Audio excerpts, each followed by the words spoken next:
once again for joining me.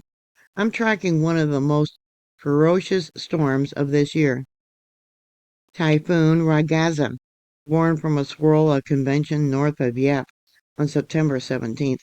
This monster rapidly escalated into the planet's strongest cyclone this year, packing the punch of a Category 5 hurricane.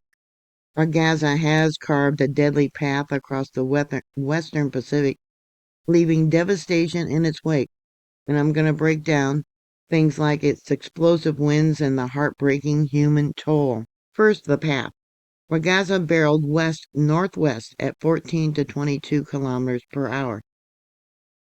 It slammed into Panuitan Island in the Philippines on September 22nd, triggering landslides and flooding that damaged 34 bridges. Skirting south of Taiwan the next day, its outer bands unleashed torrential rains on the island's east coast. By September 24th, today, it brushed Hong Kong about 100 kilometers south before making landfall near Yangzhou in China's Guangdong province around 5 p.m. local time. Now weakened to a severe typhoon, it's heading toward Maoming, one of China's key oil hubs, with forecast predictions dissipation over land the next day or two. Over 1 million evacuations in Guangdong alone highlight the scale of the threat. Now the winds, they were unrelenting. At its peak on September 22nd, Ragasa roared with sustained winds of 270 kilometers per hour. That's 170 miles per hour, with gusts ripping up to 295 kilometers per hour. So that would be at least 183 miles per hour winds. Imagine that, winds strong enough to hurl cars like toys. In the Philippines, it was the year's most powerful landfall. Hong Kong Observatory clocked sustained winds near 195 kilometers per hour. So that would be a little more than 122 miles per hour, forcing them to put out their rarest alert, a signal number 10, the second time this year. These destructive winds, unrestricted in their fury, tore down cranes, snapped trees, and flooded promenades, with waves taller than lampposts. Even as it weakened to 89 miles per hour, or 144 kilometers per hour, at China's landfall, the storm's rare power turned streets into rivers and power lines into hazards. The human story is tragic.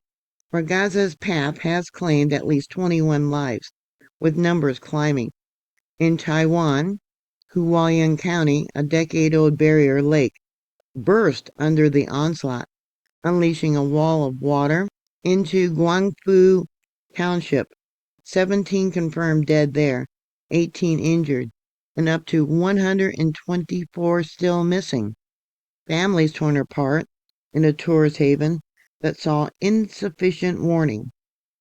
In the Philippines, 4 perished, including 1 crushed by a landslide, with 40,000 still in evacuation centers. Hong Kong and southern China report injuries and widespread blackouts, affecting thousands of homes.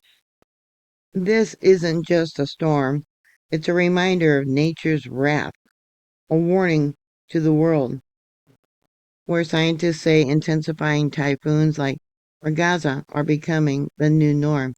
I think it's a warning from God. God uses nature often to send out messages to people. As Ragasa fades, recovery begins. Taiwan's premier has launched an inquiry into evacuation failures, while China deploys troops for rescue. My thoughts and prayers are with the affected communities. Yeah, always be prepared for a disaster. Please stay safe and informed. Follow updates from trusted news sources. Keep your head on a swivel. Be alert. Thank you very much for watching. Please subscribe. Please thumbs up my videos. Make sure you're still subscribed. AI has been unsubscribing people. People are telling me that they're seeing me finally on YouTube after months of being shadow banned. As always, be prepared, be safe, and I'll talk to you later. God bless y'all.